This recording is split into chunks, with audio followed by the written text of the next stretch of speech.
मुझे बताओ बदनावर वालों, अयोध्या में टेंट में से राम लल्ला भव्य मंदिर में बैठने चाहिए थे या नहीं बैठने चाहिए थे?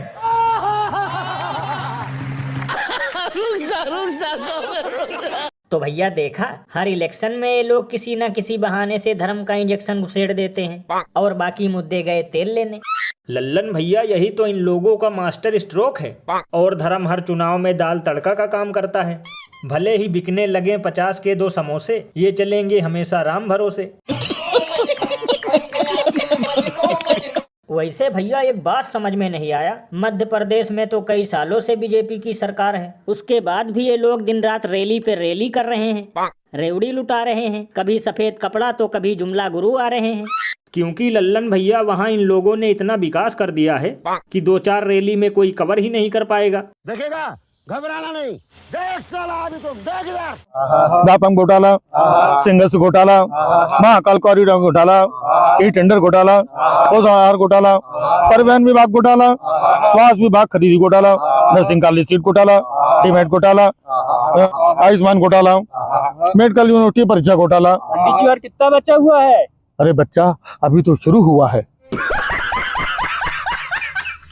गजब बेइज्जती है भैया, वाकई में विकास कुछ ज्यादा ही हो गया है। तभी तो मैं सोचूं, आखिर बार बार मामा रेवड़ी की रकम बढ़ाकर लोगों को मामू क्यों बना रहे थे। वैसे भैया मुझे तो लगता है दिवाली के बाद इन लोगों का दिवाला निकलने वाला है, क्योंकि अब लोग समझ चुके हैं अगर फिर से कमल खिलेगा तो चीनी तो छोड़ो, नमक भी पेट्रोल के भाव में मिलेगा। और अभी तो रुको, क्लाइमैक्स अभी बाकी है। प्लीज बेटा नीचे आइए।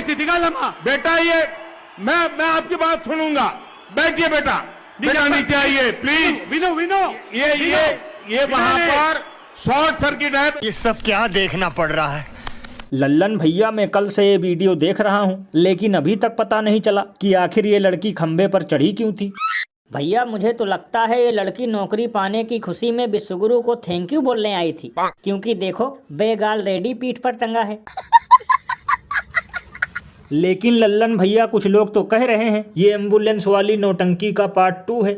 देखना कुछ दिन बाद विश्वगुरु की रैली में शक्तिमान टाइप उड़ने वाले कलाकार भी बुलाए जाएंगे, क्योंकि शॉर्ट सर्किट के बारे में तो शायद टेंट लगाने वालों को भी नहीं पता था।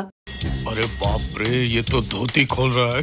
वैसे भैया मुझे लगता है ये कोई गंभीर मुद्दा ही था और विश्वगुरु ने उसका तोड़ नहीं निकाला, वरना अब तक मीडिया वाले उछल कूद रहे होते और विश्वगुरु का गुण गाते, क्योंकि इसी बात के लिए तो ये लोग हैं बिस्कुट पाते।